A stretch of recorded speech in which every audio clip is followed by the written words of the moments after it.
So I'm very pleased to open this event with Martina Weisz and Miguel Rivas Venegas. To dear friends and colleagues, Martina Weisz is a research fellow at the Vidal-Sassoon International Center for the Study of Antisemitism. She studied political science and international relations at the Universidad Nacional de Rosario in Argentina. She holds an MA in International Relations from the Hebrew University of Jerusalem and completed her PhD there as well. Her publication focused on human rights, foreign policy, racism, and religious difference. Her book, Jews and Muslims in Contemporary Spain, Redefining National Boundaries, was published by the De Groot Oldenburg in 2019. She's also the Vidal-Sassoon member of the research group project on the global papacy of Pio XII, on Catholicism in a Divided World, 1945-1958, sponsored by the Max Weber Stiftung.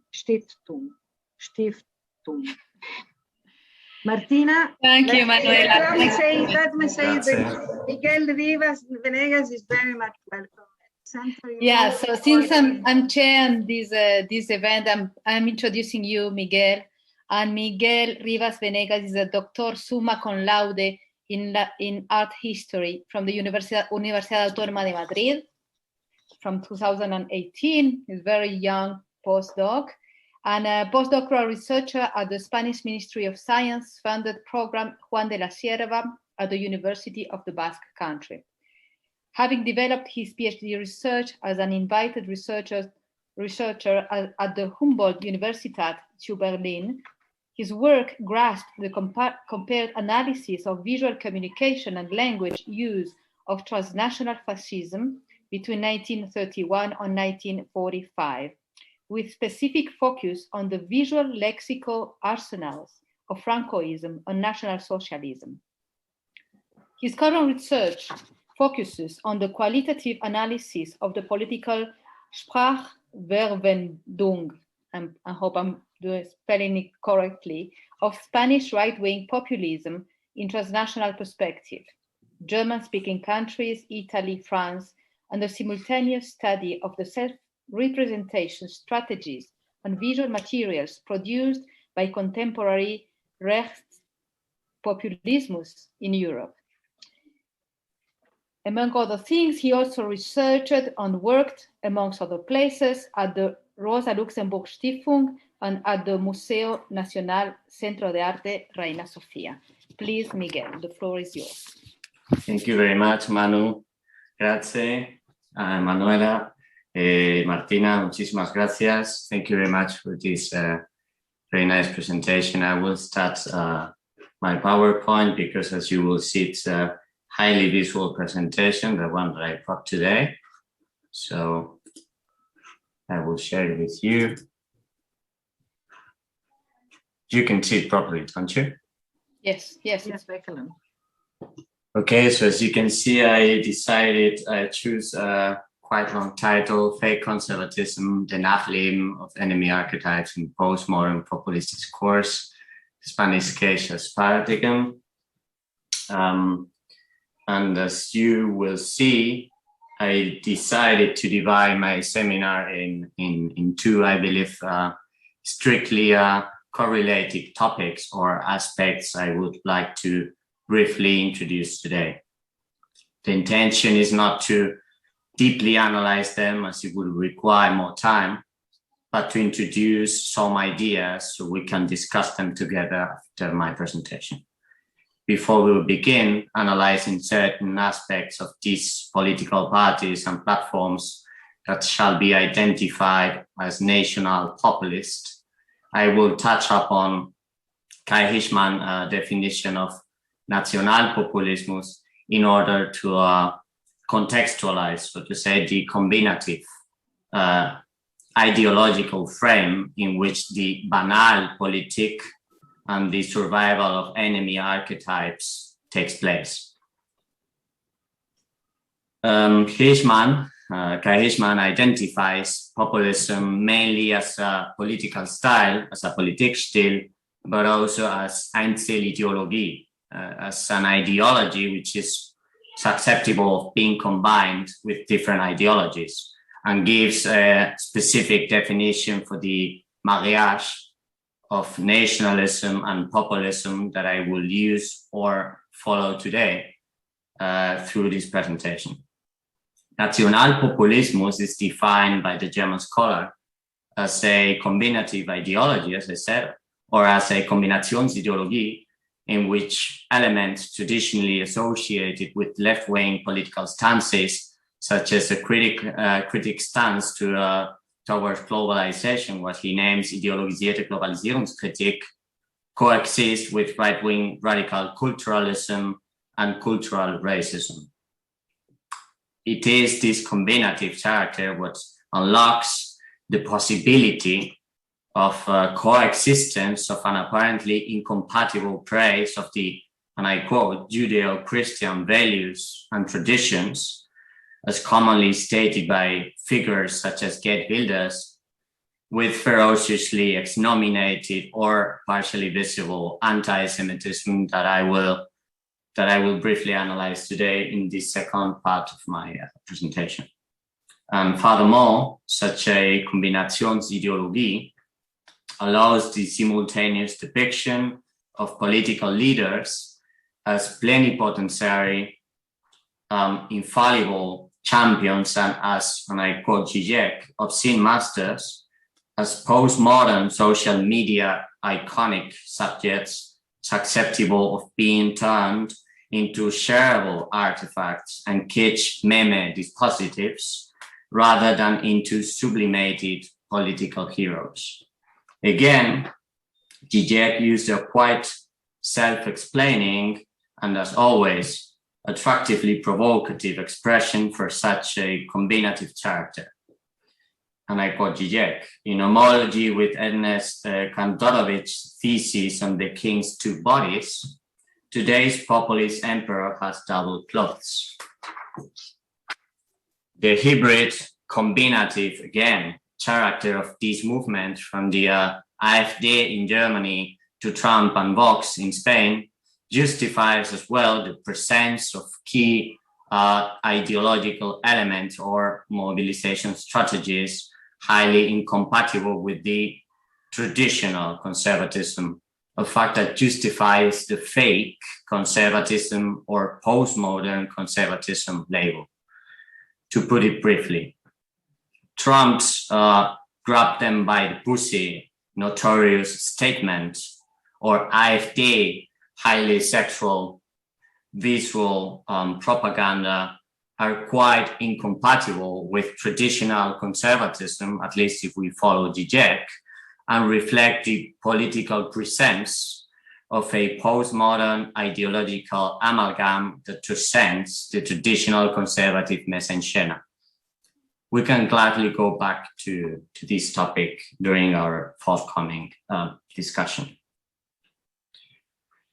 I would like to make reference to some concepts that acquired relevance in my ongoing research on populism. That of the obscene master that I just mentioned, commonly used by Zizek, the notion of Banalpolitik, or the politics of banality, mostly related with the self-presentation strategies of these parties and politicians, and strictly related with the accomplishment of the figure of the obscene political leader. And finally, that of the sportivization of politics, which can be seen as part of the Banalpolitik phenomenon, as it is in fact a manifestation of the anti-political character of some of the alt-right or postmodern conservative movements I will talk about today. Let us begin with the contextualization of the obscene politician.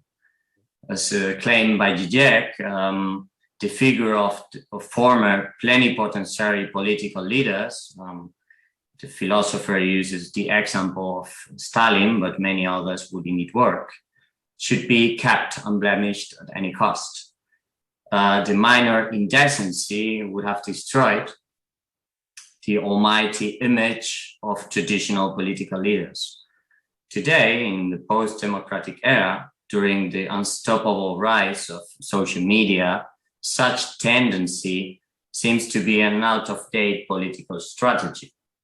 Suddenly, a myriad of populist political figures of the present times, and despite of Trump's debacle, which seems to be an effect of other political mistakes and not as a result of the Banalpolitik, rely on different political strategies and renounce to a novel appearance in favor of something else. We should not understand these gestures and self-presentation political tactics as a clear sign of political dilettantismo. They are politically effective. Numbers and electoral victories speak by themselves, and they are certainly here to stay. Regardless the vulgar or kitsch character of these manifestations and political spettacolo, we should take the perpetual exaltation of political mediocrity with the greatest of concerns.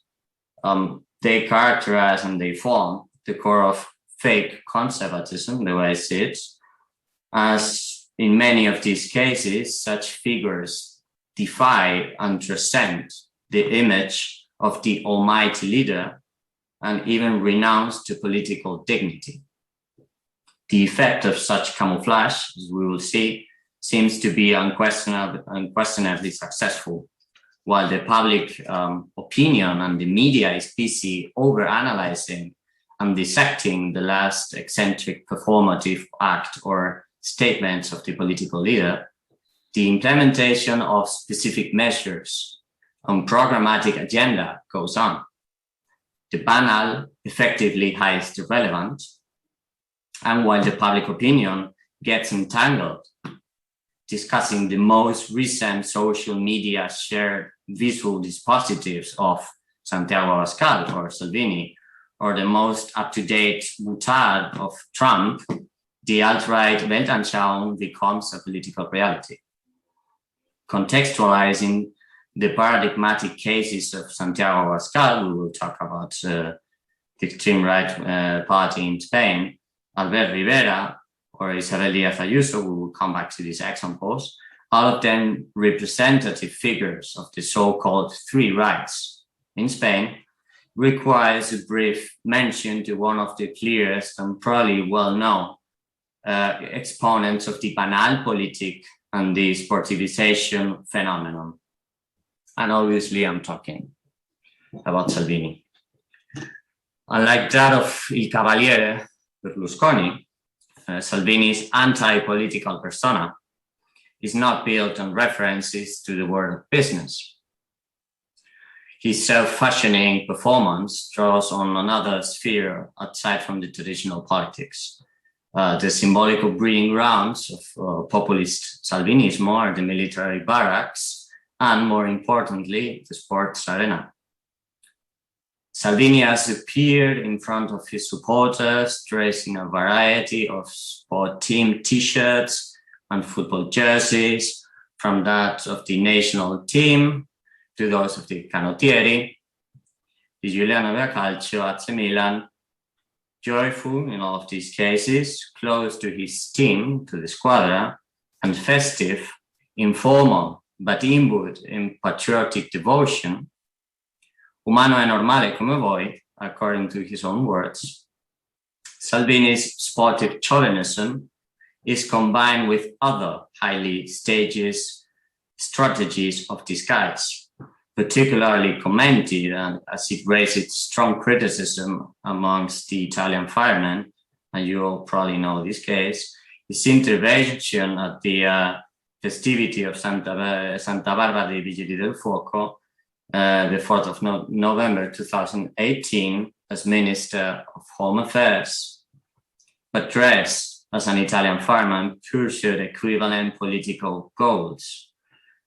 Salvini's charismatic persona is predominantly built through the exercise of contrast against the, and I quote Salvini, tie and suit bureaucrats, are artificially staged, making use of a myriad of uniforms that do not belong to him.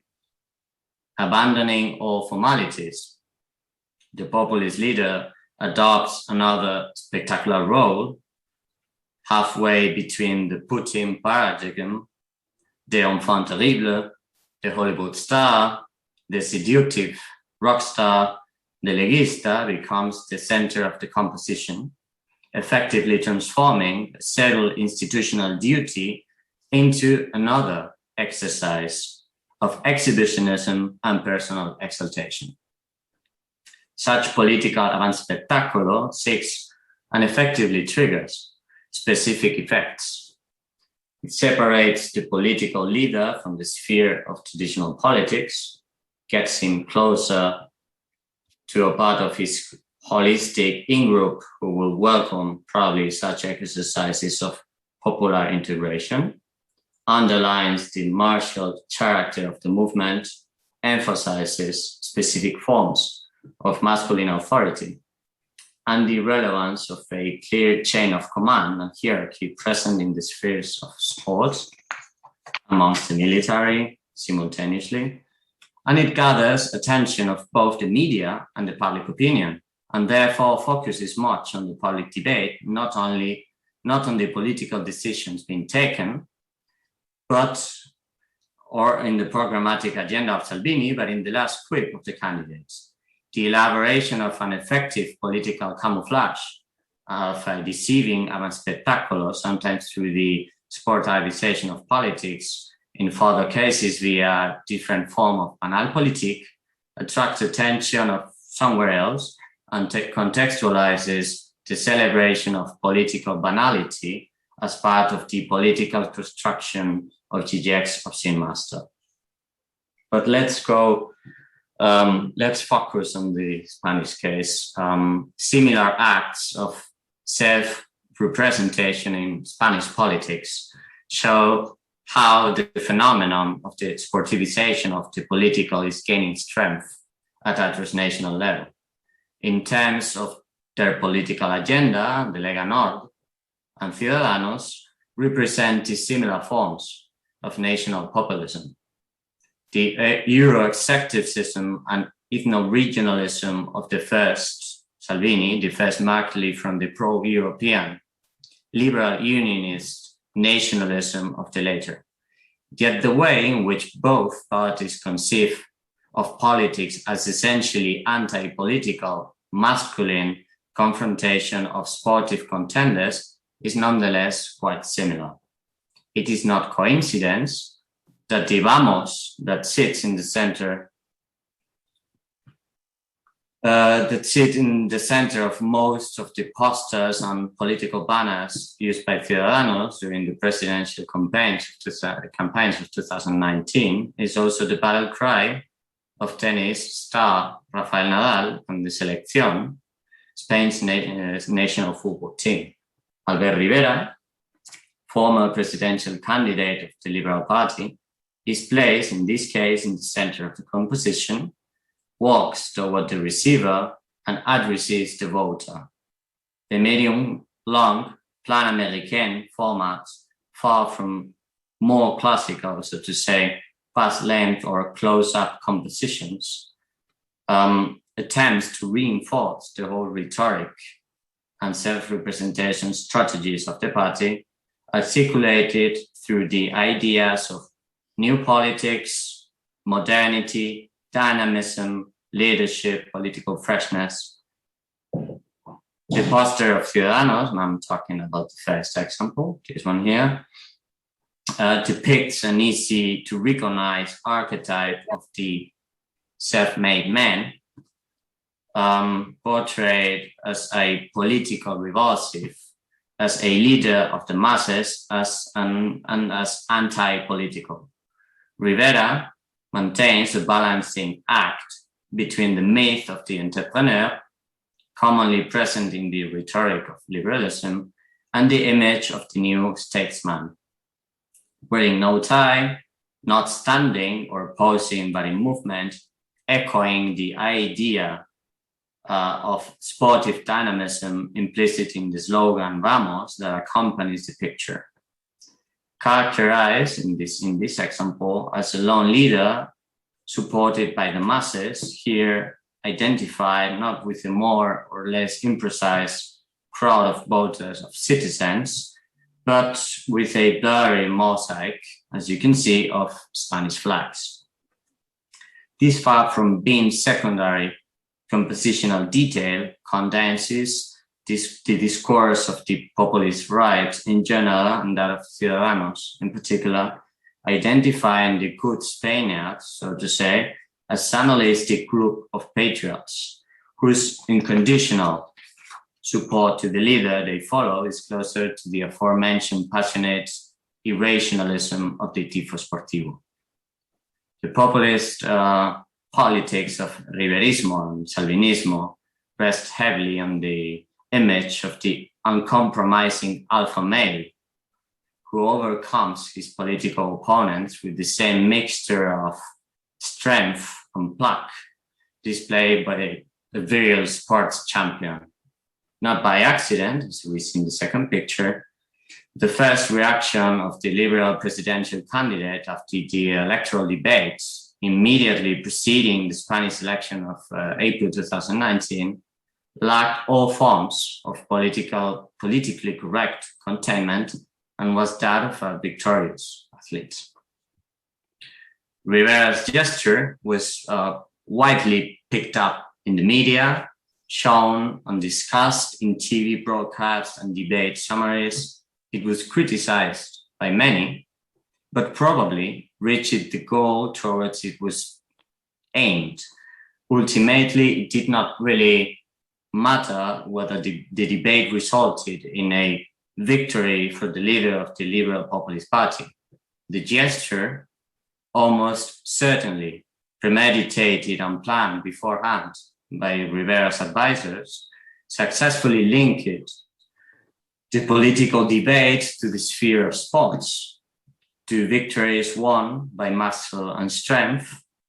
The political strategy of Ciudadanos relied primarily in the construction of the political leader essentially as desirable and likable icon of the anti-political. Lately, such extirpation from ideological content ended up in one of the clearest and surprising, or maybe not, statements of the party regarding ideological content. I have no ideology was the battle cry of their Madrid candidate on April 2021. The systematic elevation of a single well-defined personality seen all across the political spectrum in Spain has been accompanied by an oversimplification of the political through the deployment of visual devices that dissolve the complexity of Spanish political arena, thereby turning the political debate into a simple process of choosing either like or dislike. The most recent election campaigns have been marked and influenced by the communicational mechanisms of social media, especially in terms of issue simplification, language, economy, and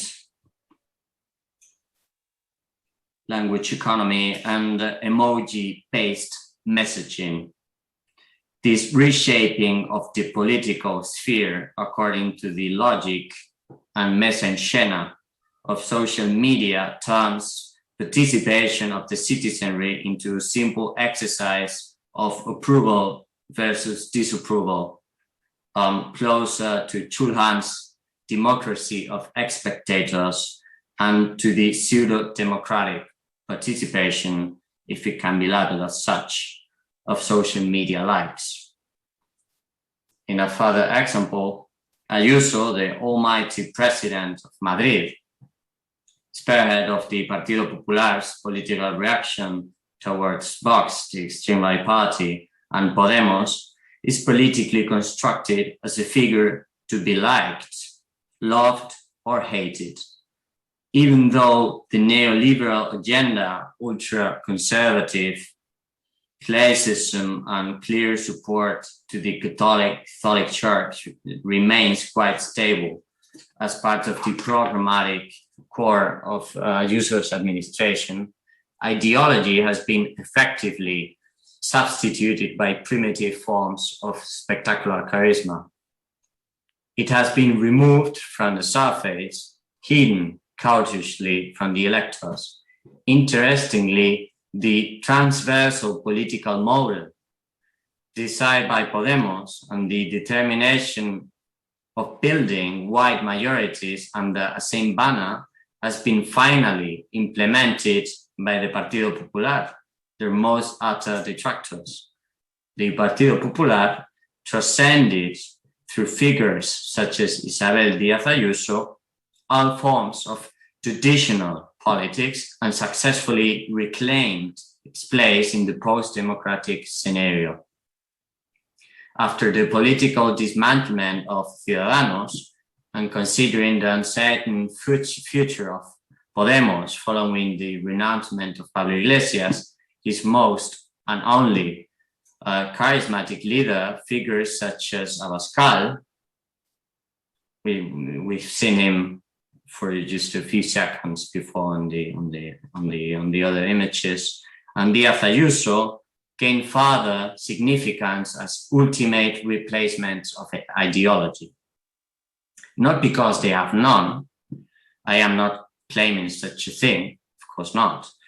Both represent dissimilar forms of radical conservatism with quite clear political goals, but because they turn, as Trump or Salvini would do, political debates into a mere clash of pop figures and their highly visual avant spectacular. Their mortal enemies, not conceived as a political contenders, but as a destroyers of culture, as a Kulturzerstörer, are susceptible of equivalently radical meme-based emotional reactions and simplified depictions. The recodification of mortal enemies, ewige Feinde, through renewal and survival archetypes will be the center of the second part of this seminar. As I said, the second part of the presentation, I would like to briefly introduce a research line that I'm currently developing, focused on what I called exnominated anti-Semitism of the alt-right and its presence in textual repertoires and visual materials.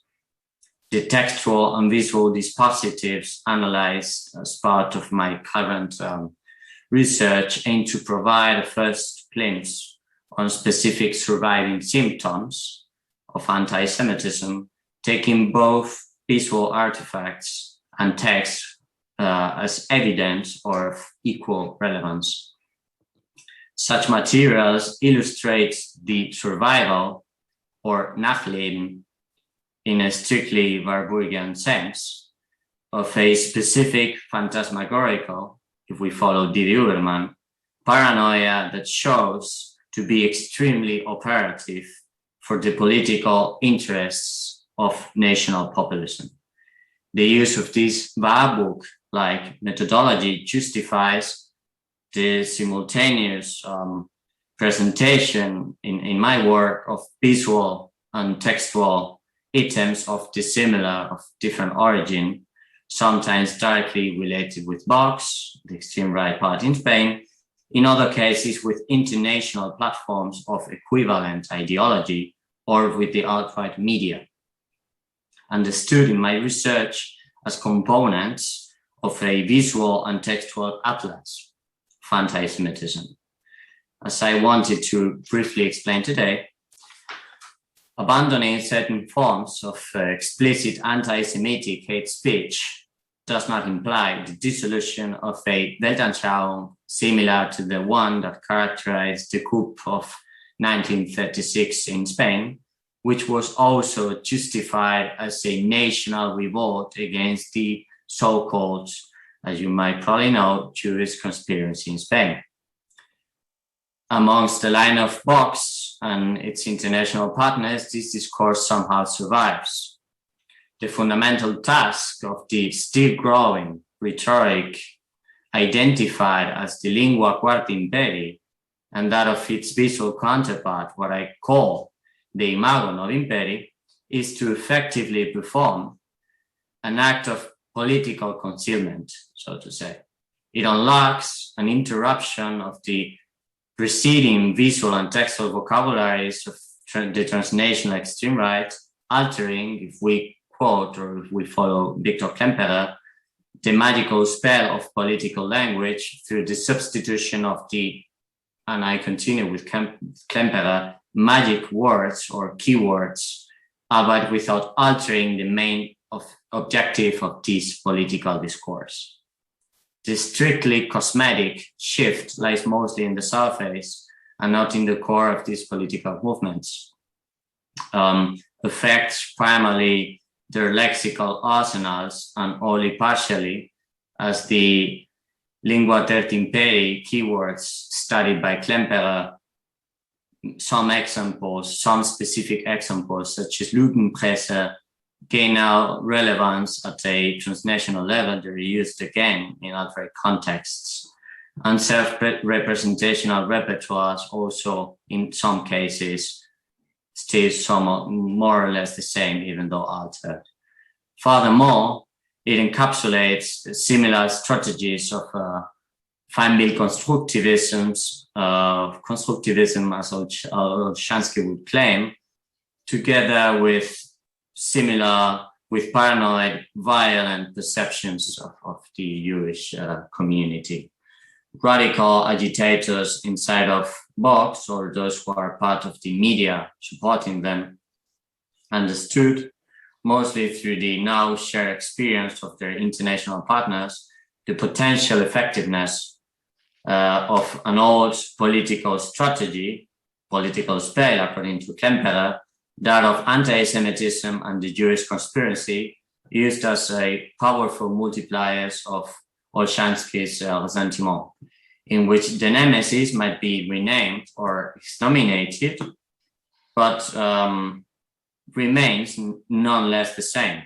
The Jew, simultaneously present but never identified as such in the anti-cosmopolite discourse of Vox, shall be associated with the communicational strategies of postmodern alt-right, a political stream obsessed with most of its traditional enemies, but now armed with the new visual and textual repertoires. The aura of the Jews, through the references to the totem figure of George Soros, or the common attacks to the traditional partners or so-called partners in the 30s and 40s discourse, Jewish conspiracy remains perpetually present through a narrative of exnomination of powerful political consequences. Vox commonly focus their demonization hate speech on the so-called pro-gray millionaires, foreign agents, and migration capos. If we analyze the words of one of his founders, Santiago Abascal, the management of the sanitary emergency of COVID-19 is artificially linked with uncontrolled immigration, the political conflict of the Basque Country, and the allegedly shady figure of George Soros, described as ultimately responsible of all traditional disintegration conflicts, national disintegration conflicts, and as the man behind the Spanish government. The liquid notion of past and present facts and ideological myths, as well as the capricious combination of contenders of today, enemies of the past, imagined or imaginary nemesis, construct the paranoid amalgam of Vox and artificially reinforce the national populist in-group. Abascal paranoid discourse regarding the sanitation crisis and the Balkanization process, linking it with so-called external enemies of very specific characteristics is a clear example of a subtle yet commonly present Deus ex machina, scapegoating strategy. Talking about the dissolution of the national community and the country itself directly connects the discourse of Vox with traditional anti-Semitic related speech of national Balkanisierung. The myth of the so-called intellectual Jew, the parasitic Jew, the anti-national Jew, and I'm quoting Vorak, is susceptible of being substituted by the figure, in this case, of the so-called progressive philanthropic millionaire represented by Soros or Sutherland, and claims under a clear form of syncretic anti-Semitism. The traditional right-wing discourse against the NGOs, depicted commonly as agents of the left, and the anti-elite rhetoric towards figures such as the aforementioned Sutherland and Soros, particularly characterizes the rhetorical offensive phase of national populism in Spain. The COVID-19 sanitation crisis and the resulting economic challenge following the outbreak of the pandemic radically boosted the expansion of paranoid conspiracy theories and the incorporation of notions such as that of the red pest, la peste roja, used both by Vox and the reactionary press in Spain, linking the government, they're alleged to be obscure, and I quote Vox, anti-national partners and the pandemic. The sanitary crisis unlocked rhetorical possibilities, both associated with the lexical and visual repertoires of Spanish fascism and transnational anti-Semitism, as it facilitated the comeback of a hate speech based on body, nation, infection metaphors commonly associated with the enemies of the in-group and specifically with the Jews.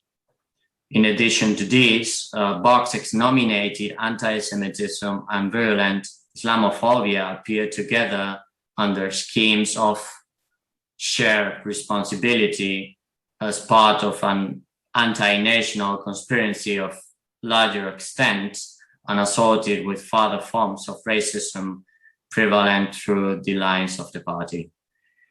They will most probably tend to be presented in such forms: Jews command and other anti-nationals obey, according to Vox logic, in a wider variety of alt-right contexts. Amongst the initial reasons to revolt against the government back in 1936, as extensively analyzed in several publications of Álvarez Chillida or Jerusalmi, virulent anti-Semitism and the paranoia of an external complot orchestrated by an amalgam of Jews and Freemasons, the Judenfrauenmacherei complot, identified in Spain as the Conspiración Judeo-Masónica, played a central role in the discourse building strategies of the Francoist coalition. What we identify as exnominated anti-Semitism, an up-to-date feature of postmodern alt-right hate speech, exists on different levels. It is characterized, Miguel, if you can try to wrap up, and we only have a couple of minutes, if you just, please. Sorry. Sure. No, of course. As I said, this is an up-to-date feature of postmodern alt-right hate speech. It exists on different levels, and it's characterized by the presence of a myriad of strongly biased depictions of the external enemy, facilitating the reconstruction of a narrative constituted with the characteristics of the archetypical ewige Jude. I will go very fast through these parts. constructed, as you all know, as an eternally omnipresent, powerful, enriched, yet voracious cultural contender, rhetorically constructed as a reaper of nations and national identities, as a wandering figure, as a man with no land, a cosmopolitan nemesis, and as a bearer of disgrace, is now considered responsible for the immigration processes and arrival of political refugees. In the Spanish case, these globalitarian representatives are also blamed for being the ideological architects of secessionist movements inside of the state, as I said, and hide behind the institutions, mimicking the narratives and visual representations of Jews behind power that we all know through the now repeated paradigm of globalist agenda. The liquidity between Feindbilder images of the enemy from the past and present are vital for the construction of an enemy simultaneously codified as new. Therefore, more terrifying, as the unknown is particularly frightening and old or long-lasting, depicting the current fight of the in-group as a battle for national survival. I will just go to the last part of my presentation.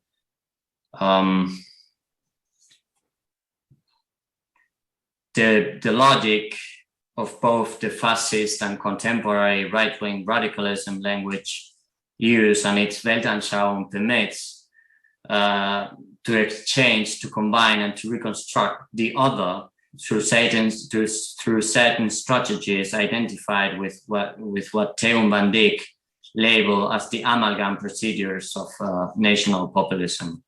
Right-wing and fascist perception concerning the outside of the national semiosphere reveals to be simultaneously flexible and stiff as the multiplicity of outgroups and the nature of those who articulate the Schmitte and Freundfeind discourse are susceptible to overlap and endlessly mutate. The Jewish community can be depicted as Kulturzerstörer, accompanied with equivalent virulent Islamophobic lexicon arsenals, unifying and mixing the defining others under the same banner, and as a part of a unitary paranoid discourse is achieved through an act of mimicry equivalent to that of the Franquist discourse. And I selected some materials that we can discuss in depth later. I just wanted to introduce, before I finish, a notion that of the Dammkojim that was quite present in traditional anti-Semitic materials in Germany. As you can see here in Was kann man doch alles machen mit die Kojim, and equivalent materials in Germany to show this transnational scale of the nützliche Idioten or the tontos útiles in the Spanish discourse. I will just go to the conclusion, to the last reflections of my presentation, just skipping some parts so we can discuss together.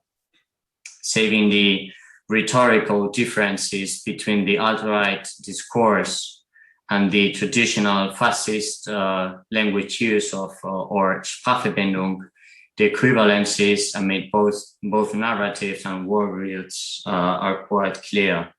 The enemy building strategies of both underline the existence of a conspiracy simultaneously national and international, acknowledge the perilous consequences of such collaboration regarding the survival of the national community identified with the political in-group. They create a direct antagonism between the survival of the national community and the implementation of specific political victories.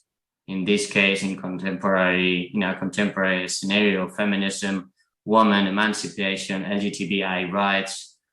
They reincorporate, in the case of the contemporary alt-right notions coming strictly from the discourse of the European Africanization. If we go back to the Spanish case at the beginning of the 20th century, or the Vernigerung Europas present in the German hate speech discourse of the 30s. In both cases, behind these multifaceted international complots, a lonely figure, named or anonymous, stands as the organizer of the revolution, articulated under different visual and textual vocabularies of fear concerning a more or less exnominated Judaization and global Verjudung crystallizes during the times of collective hysteria, as before Berardi would say, with the construction of the conspiracy theories of the COVID-19 era, mixed with contemporary paranoia regarding the national death, the Volksstod in the 30s of the Europeans. The words, and I finish with this, of the Spanish philosopher Santiago Albarrico, after the outbreak of the sanitary crisis, seem to gain sense day after day and might be well applied to the ex-nominated anti-Semitic scenario we face today in times of the populist zeitgeist and during the world catastrophe with no precedents. And I quote Santiago Alba, "The world is turning old and familiar. We need now more than ever the guilty criminal." Thank you. Thank you very much. Thank you, Miguel. Thank you. If you could, yes, exactly. I would like to share as well, to share the screen. Here it is. Yes.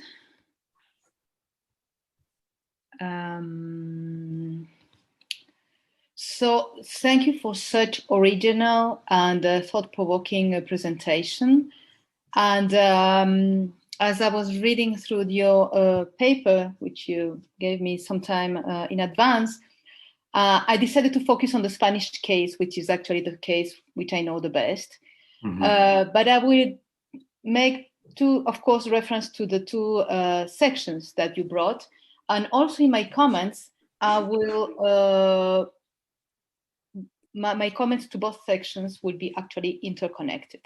And I have a very simple argument, actually, that a contribution I would like to do to the discussion.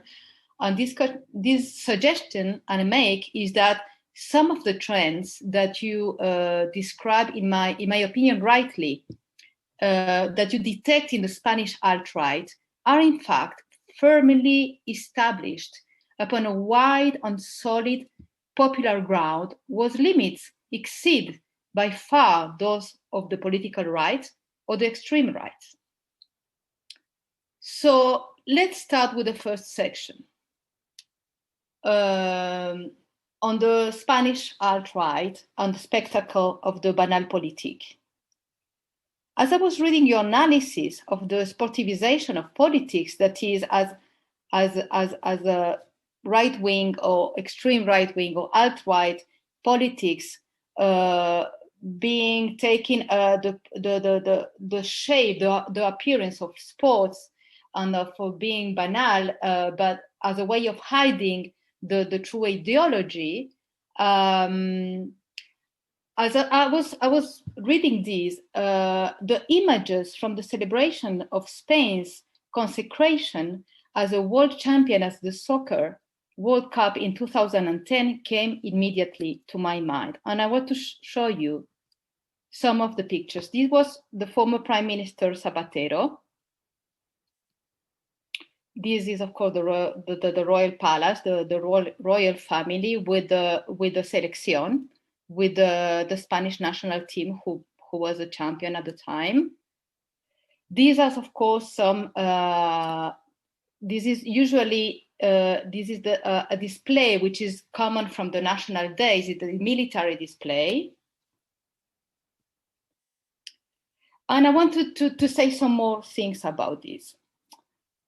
These celebrations marked, in a sense, the massive outing of Spanish national pride. In 2010, Since the end of the Franco dictatorship in 1975, most Spaniards refrained from showing their national flag in pride because this symbol was, to an important extent, associated with Francoism and its values.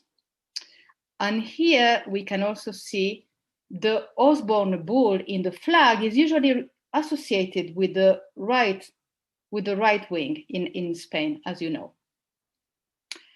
Yet during these celebrations, the Spanish people not only unleashed their national pride, they finally felt like it was legitimate to be a proud Spaniard, but with a fervor unseen since the return of democracy. But they did so through a series of gestures filled with virile, martial, and imperial symbolism, just as you described for the alt-right, very similar in some ways. Okay, so we see the Osborne bull here, usually associated with the far right. We see here what is written, this is the bus transporting the national team, on what is written here, El poder de la roja conquista el mundo. The power from the red is the color of the t-shirt. Conquista el mundo, which is an obvious association with the conquistadores, that is with imperialism.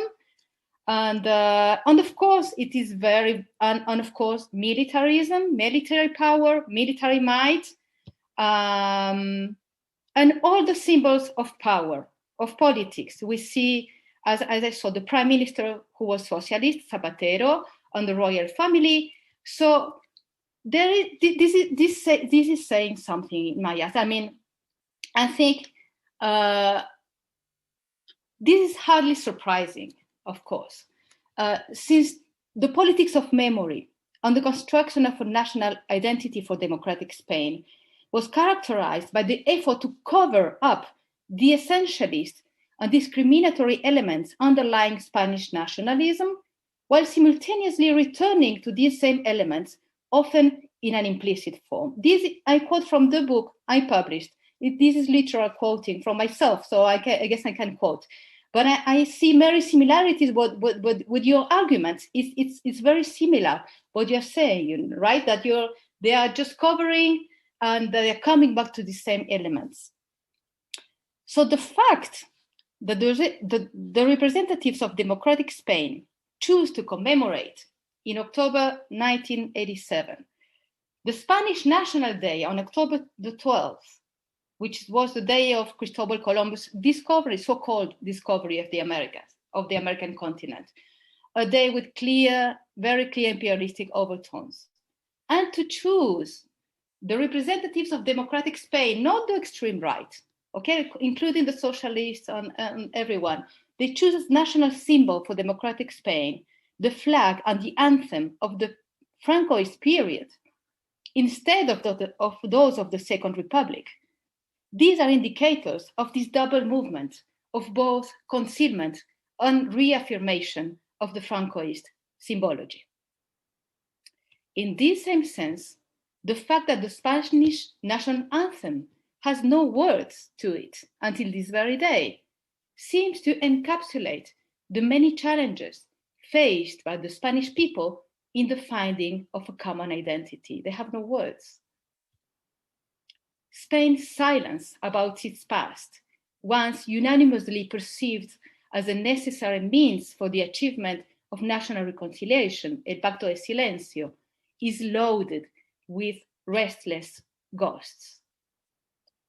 Consequently, as indicated by Paloma Aguilar and Karsten Humelek in an article from 2002, and I quote, Spaniards are still largely deprived of possibilities of identification with their nation that are not replete with religious, military, or cultural imperialist symbolism. End of the quote. This doesn't seem to have changed in the 20 years that have passed since this article was published. So this sort of ex-nominated nationalism, or to use the concept you use, ex-nominated, is in my eyes closely related to what you Miguel, conceptualized as ex-nominated anti-Semitism. Since anti-Judaism is one of the historical pillars of Spanish national and imperial identity. One of the most blatant examples of the survival or Nachleben, again, to use your terms and your theoretical framework, of anti-Jewish visual and textual artifacts. And I found it fascinating, the fact that you use a theoretical framework from art history to follow the development of the survival of images, are the religious and political celebrations of the fiestas in honor of the Santo Niño de la Guardia. And I absolutely want to show you this because I think for anyone who doesn't know Spain, it's quite shocking. Just a minute. Here. Can you see this, or are you seeing my PowerPoint? Do you see? No, we see your PowerPoint. We see your PowerPoint now. Really? Okay, so I need to change. How do I switch? You have to go to another image. Okay, and I'm going to share.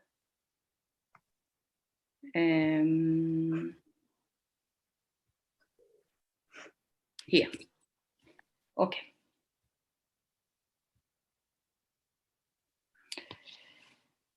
So, in this celebration, which take here every year between the 23rd and 28th of September, they are celebration in honor of the Holy Child of La Guardia. And this is only one example, probably the most significant politically, of a series of festivities that take place in Spain with a substantial popular participation. At whose core lie blood libel accusations against Jews and their descendants. In most cases, they commemorate ritual crimes allegedly committed by Jews and conversos against innocent Christian boys. Like in this case, the accusation, the Niño de la Guardia was supposedly crucified by Jews in order to just to reproduce the killing of Jesus, and all the responsible, the people deemed responsible that claimed that they did this under torture were taken to the stake. And we can see here, this is from 2019, okay? And we can see that these celebrations, who participate, we can see the king and the queen just feeling part of the celebration. We can see the prime minister, the socialist prime minister, and all the authorities are just very proud and very happy to celebrate this blood libel. And of course, also member of the church, the priest. But there are many festivities like that. Probably this is the most important politically, but this is definitely not the other case. There are other cases like the Corpus Christi celebrations in Segovia and others. So this survival of deeply embedded, maybe I can stop sharing. This survival of deeply embedded anti-Jewish traditions is far from being a mere superficial phenomenon. References to Jews' extraordinary power and Jewish conspiracy can also be found, for instance, in the Spanish daily press, in newspapers like ABC, El Mundo, El País, in a double movement that both reflects and reinforces anti-Jewish prejudices amongst the most educated strata of the population. And I want to bring some data here because I think it's very important. According to a report from 2009 by the DYM agency, the first to be carried out at the request of an official Spanish institution, the Centro Sefarad Israel, 58% of all the Spaniards surveyed believed that, and I quote, the Jewish people are powerful because they control the economy and the mass media. And this percentage was even higher among university students, 62.2%, and reached 70.5% among the Spaniards who declared to be interested in politics. That, in the same line, in June 2019, two years ago, the British publisher Penguin Random House decided to print no further copies of Pedro Baños' book, How They Ruled the World, after an external review found that its Spanish language edition contains, and I quote, echoes of Jewish conspiracy theories, end of the quote. This decision was particularly significant given Baños' military, political, and intellectual prominence. In addition to being a bestseller author, Baños has been, among others, for 3 years, the chief of security and counterintelligence at the Eurocorps stations in Strasbourg, that is for the European Union, and had been in charge for 7 years of the courses on strategy and international relations at the Higher School of the Armed Forces, Higher Center for National Defense Studies in Madrid. Anti-Jewish conspiracies are, as we see, not exclusive of the right and extreme right side of the political spectrum. That is my point, actually. Actually, and this is really kind of shocking, according to the report from 2009, the extreme right has in Spain a less unfavorable opinion of the Jewish people, only 34%, than the center left, which has an unfavorable opinion even higher of 37.7%. And sympathy for the Jewish people among the extreme right, 4.9 on the scale from 1 to 10, is above the average of the population, which is 4.6. So that means that the extreme right is more favorable to the Jews, actually, than the center left. And then they have more sympathy for the Jews than the average population, according to this report. And as pointed by the Observatorio del Antisemitismo in its report from 2010, and I quote, if these numbers are correct, okay, Spain will be the only case in Europe, and the country will have a real problem. Okay, so we might be talking about a specific Spanish uniqueness, not completely uniqueness, but something very particular concerning Spain. Despite all this, it is clear in my eyes that the survival, again, to come back to your term, of anti-Jewish perceptions on images and texts among certain sectors of the Spanish public does not necessarily mean that they constitute a real and present danger for the Jewish population. I'm not saying that this is really dangerous, or democracy in general. I agree with you, Miguel, that in the context of extreme right ideologies, and when included as part of what you call the return of mortal enemies, this is to say, when you consider that the Jews and Jewish conspiracy are the mortal enemies of the Spanish people in this theoretical framework, these images, of course, should be approached with a much higher degree of concern. It's not the same that just going to a procession than just saying the Jews are our enemy. Of course, I agree with that. Okay, that I want to make clear that. Yet what I wish to point at in my comments is that the fact that this phenomenon, so clearly described by you, is inscribed into what I perceive as a larger problem, neither circumscribed to the right or the extreme right, exclusive of Spain. And this, of course, I agree with you. I don't think it's only Spain. Okay, there are some Spanish specificities, some particular history here, but of course there are common elements as well. And I agree with you completely. But I believe that we are now in a period of transition where, on the one hand, the critical perspectives of national identity and nationalism succeeded in undermining, to some extent, the legitimacy of militaristic, imperialistic, and patriarchal regimes of power. Just like happened with Francoism, it wasn't legitimate anymore to go outside with a Spanish flag. It was problematic You know, for anyone from the middle class to go out with the Spanish flag and say, I'm a Francoist. So this is illegitimate on the one hand. On the other hand, the widely accepted criticism of the most traditional forms of national identification did not succeed in offering a clear, realistic, and popular alternative. There is a void. And this uncertain, convoluted soil is, in my eyes, the breeding ground for the successful return of the good old arch enemies of the past that you described. So these were my comments. And we now open the floor for questions and comments.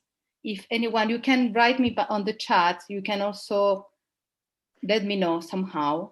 I have. Manuela, yes. Okay, thank you for the two lectures. I must say that your language, Miguel, is a challenge. I must say that, you know, because you have a level of abstraction that is, you know, when is translated, I do understand better, I would say, what is the issue of the question. And it is a question to both of you as an expert on Spain, because when you were talking both, I was thinking to the idea of the continuity of the state. That is to say, it is a question that is, I would say, beyond specific national context. If national symbols, they do receive a content each time that there is a right wing, a center right, a left right, or a center left. And is the content, but not is the symbols that is changed. That is to say, if I would think the Italian case is not that the Italian already in 1943 renounced to the national context. I would stress that the Liberation Committee, the National Liberation Committee, reinforced national values in a kind of nation state with other types of contents. So the fact that they use a symbolism that relates itself to the nation to nationalism is not that surprising.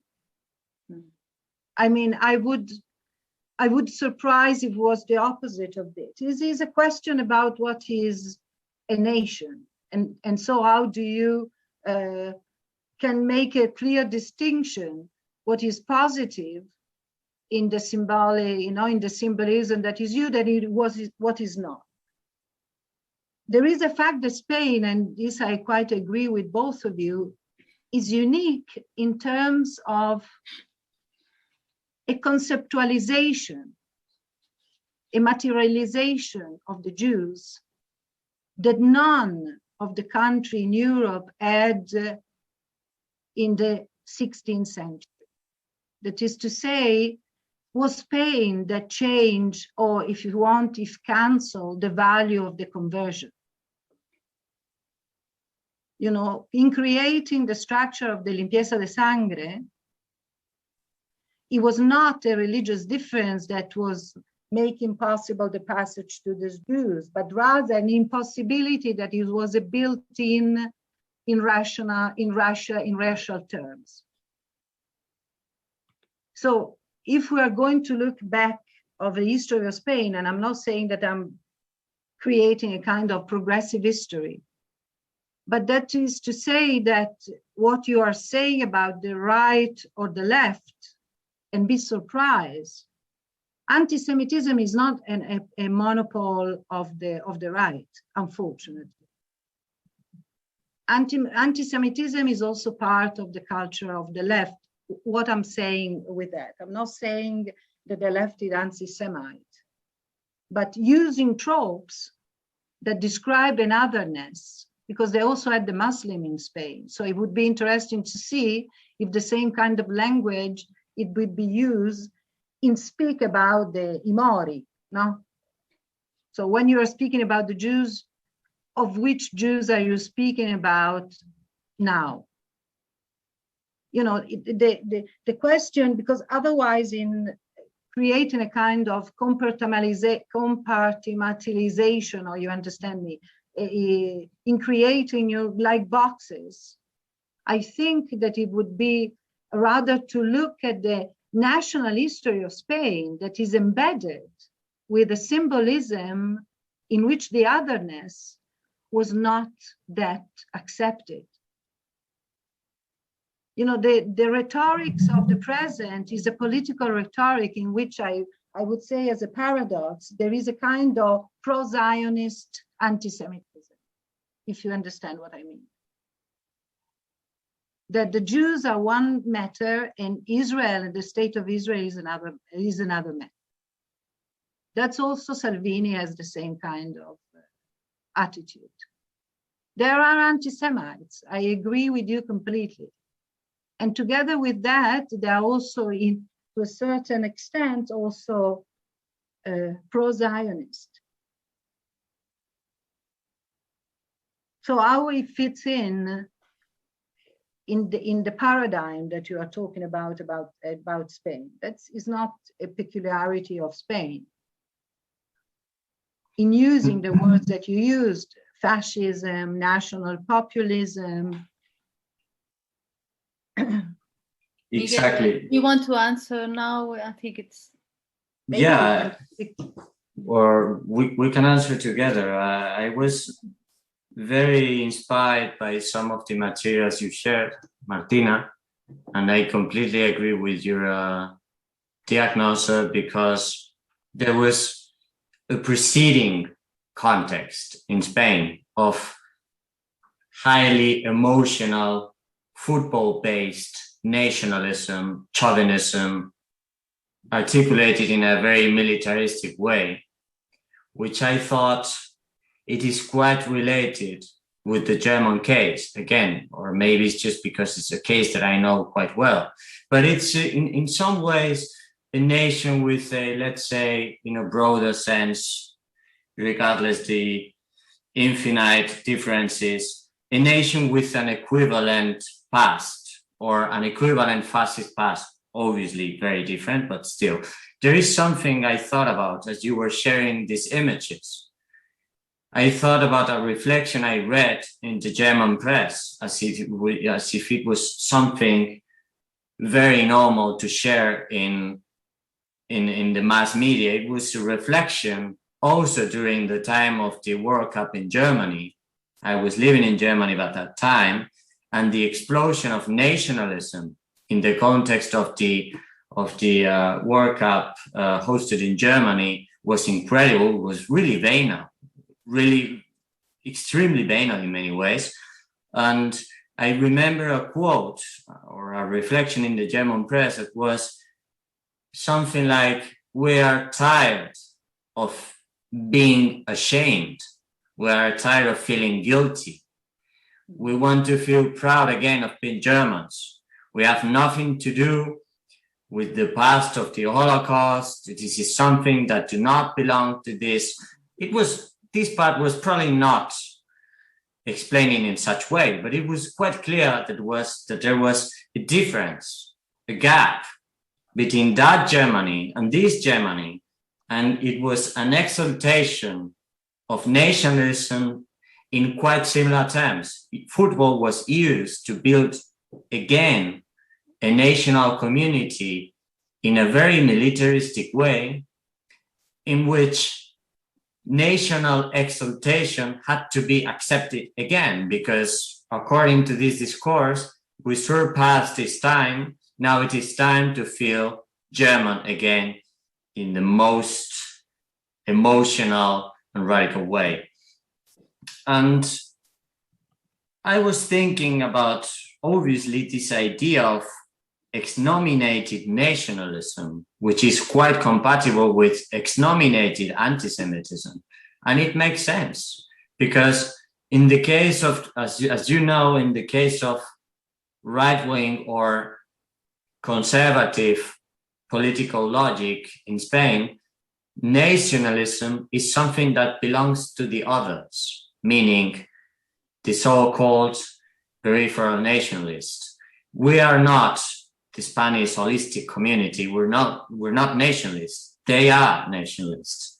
The Catalans, the Basques. So according to this quite simple logic, just basically the mere idea of nationalism disappears, because there is normality, feeling Spanish, and then there is abnormality or nationalism in a very bad way, with a very bad semantic content, which is only associated with Catalans and Basques. This way you basically destroy the perilous meaning of nationalism, and you just basically associate it with your political enemy, and it's done. And trying to answer to your comment, Manu, I don't know if the symbol or if the content of the symbols changed. What indeed changed is the context in which these symbols are used. Mm-hmm. Probably one of the big events, maybe this was articulated through specific events, was the celebration of this national sportive victory of the World Cup, in which somehow it was more or less stated that filling Spain out in the time of the economical crisis was something fashionable, was something attractive, was something cool in a very superficial way. It was something good again, because we won the World Cup, so there was a good argument to feel again proud of this very much primitive national feeling. And there was most probably another change of paradigm that was, in my opinion, the way I see it, this is not only an academic statement, but also a merely personal statement. As I came back to Spain in 2017, after the celebration of the referendum in Catalonia, there was suddenly a different way of using the flag. There was suddenly another reason to use the flag that was not strictly Francoist, and it was not strictly related with sport. It was now related with either you are with us, with the survival of the national community as we know it, or you are with them. So using the Spanish flag suddenly had a different meaning. And it was a more accepted meaning, or accepted by a wider majority. And this is probably the reason why, in just a matter of months, the Spanish flag was everywhere.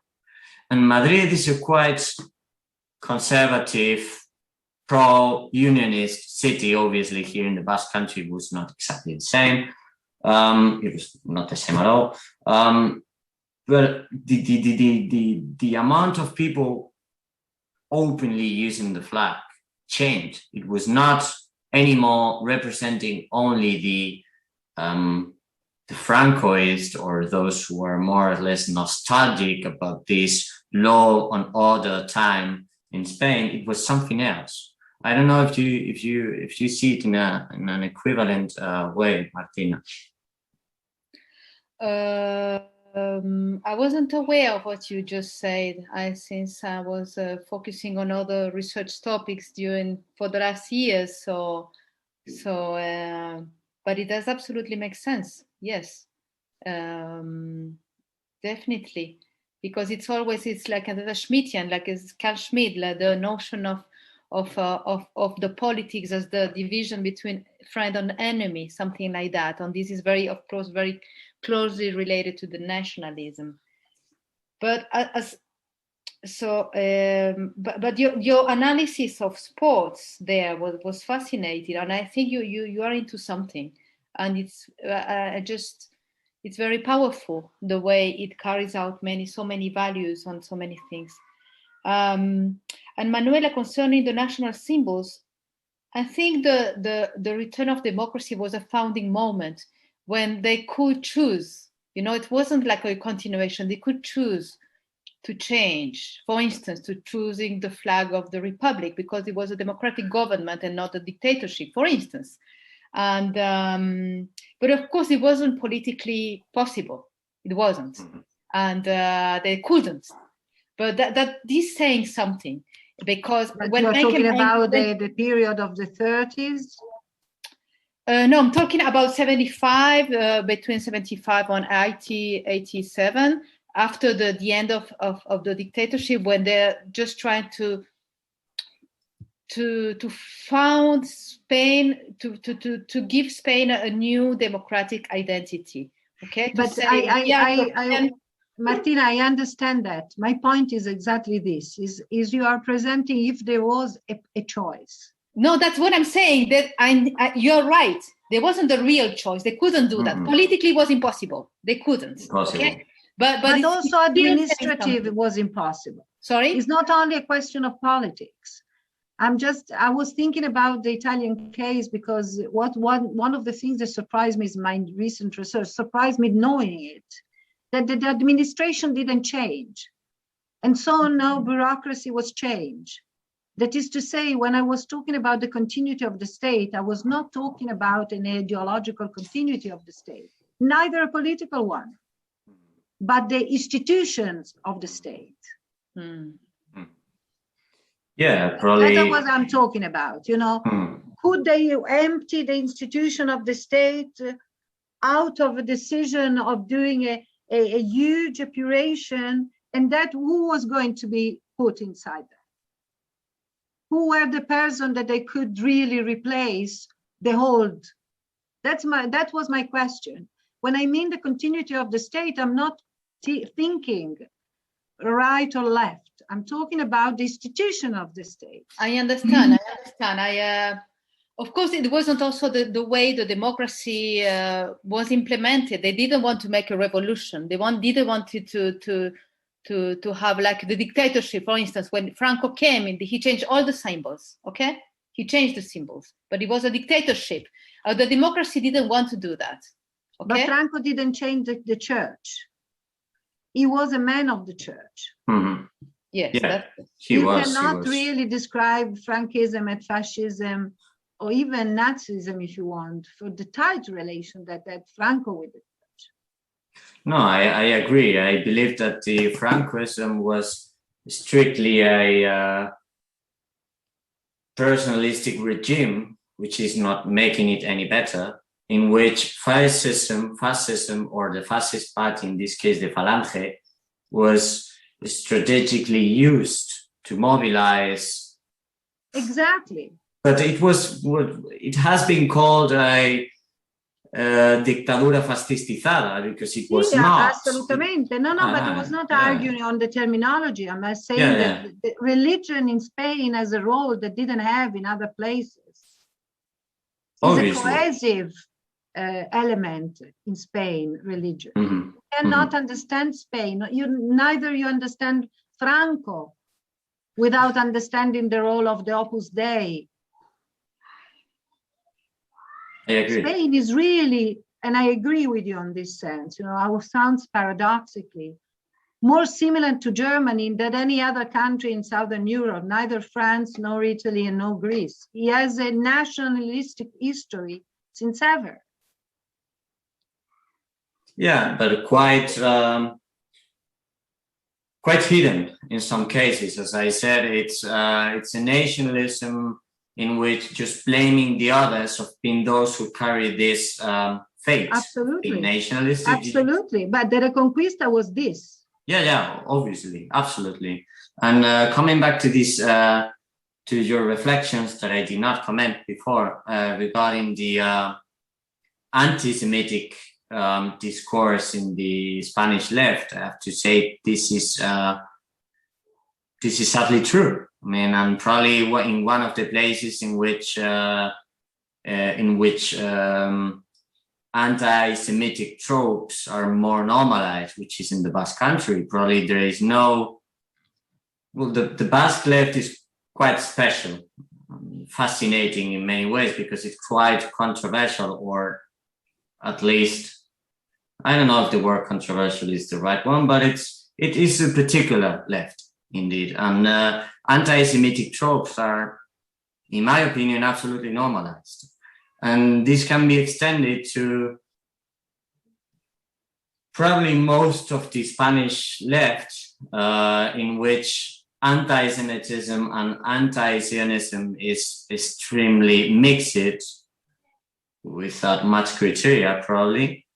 And maybe one of the cases in which this is not clear might be in the case of Podemos, but then I would deny, I actually doubt that Podemos can be considered a left-wing party. So I don't know, maybe this is the reason why. This is the reason why.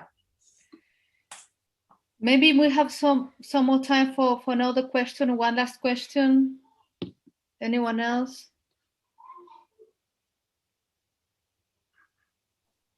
Yuval, I think, or Samuel, both. Shmuel? Sorry. Shmuel? Yeah, thank you guys for both presentations. One comment, one question. I'm not specialist on the Spanish stuff, obviously, but my comment is that basically in Europe, we see this quite the same process, that the liberal or centrist forces, they cannot produce content for patriotism. And if my guys of my national team, they want something, I want to feel, to share some feelings of the belonging to this community. No, I'm not a soccer player, but I'm just a fan from the similar man. I want to show my belonging to this. And the only instruments that I still have is a national flag with all consequences, the traditional songs or slogans, mainly produced not by the people with PhD, but the very simple people for the masses. How I can celebrate? I want to celebrate it, but sorry, yes, we see the same problem, by the way, in Israel. Yes, imagine what is going on when Beitar Jerusalem won the national cup in the soccer. It's a very nationalistic team. Yes, almost the same. Now, my question: you compared it with Germany and with Italy and with France. I'm just wondering why you didn't mention Portugal, the neighboring country with quite similar process of liberalization in the middle of the 70s, end of dictatorship, end of dictator, democratization, but maybe it's similar or different.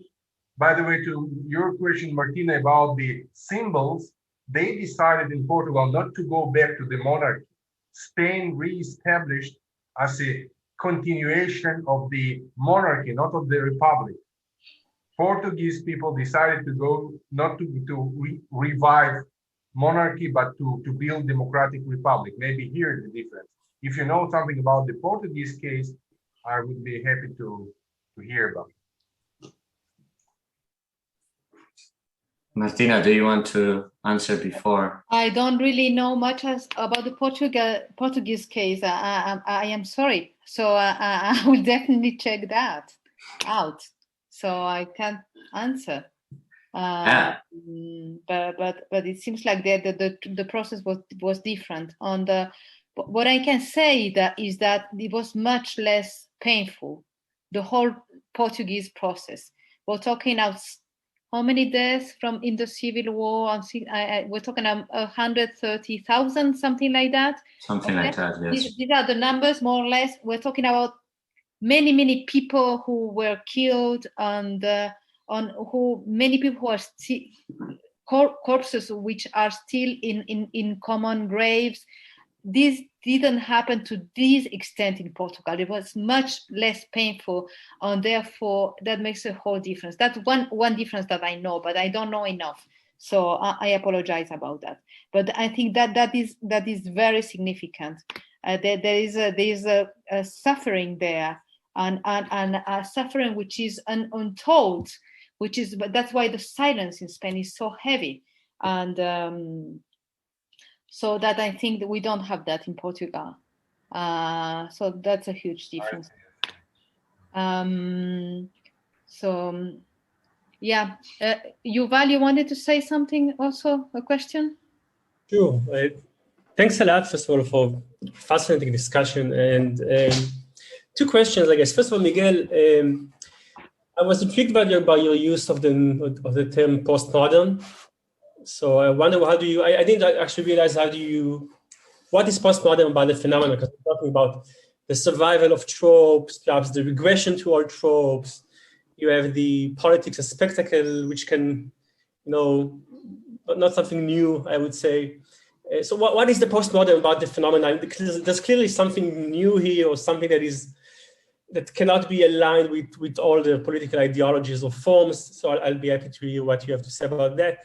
And then one question of curiosity to both of you, I guess, is about, you talked about anti-Semitism, anti-Jewish tropes in Spanish political culture.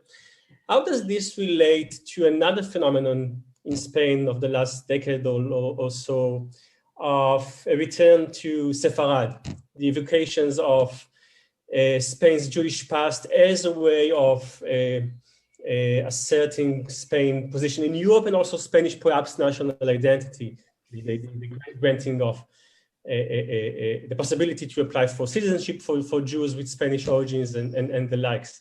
So I'm not an expert. Does this contrast anti-Jewish or anti-Semitic tropes or arguments, or is there some kind of correlation between the two, maybe?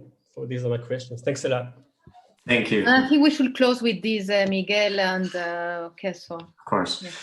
I will try to answer both comments at the same time in a brief, in a short way. I agree with you. There is clearly, Samuel, an inability or a problem on producing political content for the Liberal Party, but maybe there is no such intention of producing such content. I believe that the extreme right found the most appropriate formula to address the so-called losers of globalization. It is not a extremely rhetorical, programmatic formula. We know it is a quite simple, direct, hate speech-based formula. So probably for these parties, for the liberal parties, it is indeed not desirable to produce something that is more complex, but just to attach to these events in which the national community can be perpetually celebrated. So there is no need for a further political debate. I agree with you. Regarding the Portuguese case, sadly, I have to say that even though I'm quite aware of the equivalencies of political rhetoric between Salazarism and Francoism, there is a book, I believe, only published in German, and one of the few early examples I know about compared rhetorics. And when I say early examples, I talk about the 60s. But I'm definitely not a specialist on the Portuguese case, and I always tried to focus on the cases, on the political realities in which I know the language. This is why I always work with Germany, with Spain, and with Italy particularly. But the Portuguese case remains quite unknown for me, which is a pity. And Yuval, I started developing this notion of postmodern alt-right actually after I read some reflections on Zizek regarding the fake conservatism and postmodern characteristics of Trump. After reading his comments, I realized that there was no such approach regarding the Spanish case, in which the contradictions of a conservative traditional discourse go hand by hand with a political spectacle in which banality, obscenity, and quite unexpected declarations of very not traditional, let's say, machism take place. So this was my inspiration, so to say. It was some comments that by the time I read them, I believe not very much developed, but still really inspiring and really challenging for me of Zizek. And this is how I started thinking, okay, let's see if we find something equivalent in the Spanish or in the German or in the Italian case, which I did I just put some examples today. And regarding the anti-Semitic discourse in Spain, contemporary discourse, and this, let's say, political initiative you were mentioning, to link again the Sephardis and the Spanish Jews with the Spanish reality, I think they're strictly compatible. First of all, Spain, right after the debacle of Germany, did a big effort trying to destroy the link between the Franquism and the final solution. This was a quite opportunistic tentative, I believe, of Franquism, trying to construct Spain as a nation that did not intervene, as you know, in the final solution. This was logically a very convenient lie that probably many conservative researchers keep on defending this stance that we can actually link or connect strictly with the Franquism and with the Franquist regime. And probably both things can coexist quite well, actually, to rebuild this Sephardi discourse that was also part of the discourse of some Spanish fascists, particularly Jiménez Caballero, and at the same time being unable to leave this important component or characteristic of the conservative and non-conservative discourse in Spain, which is anti-Semitism. Thank you for both questions. Thanks. Yes, just very quickly, I agree with Miguel. It's compatible, but and I would like to add that personally, I think there was a very genuine attempt on many efforts to try to listen to some Jews, to the Jewish perception, to the Jewish standpoint of history. In my opinion, there was in many cases a genuine attempt to come closer and to listen to the other side. On this, in fact, succeeded to some extent. But on the other hand, as Miguel showed with the images, and it's related to what you, Shmuel, said, it's very difficult. There's nothing. All these criticism and all this construction of nationalism didn't succeed in giving to the people actually means of identifications which are different, which are not militaristic or machoistic and imperialistic, and that is a real challenge, in my opinion, for everyone who considers herself or himself a left-wing person. That is a true challenge, to find something that is convincing, that is popular, that is attached to people's feeling, and which is none of these things, not nationalistic. So I think it's a challenge. And well, I think we had a very interesting discussion. Miguel, thank you very much for bringing this. And thank you. And thank everyone for sharing this with us. But Magdalena, you wanted to say something? Is it okay? Okay, sorry. Thank you everyone. Thank you, Miguel. Bye. Thank you. Thank you. Bye-bye. Goodbye.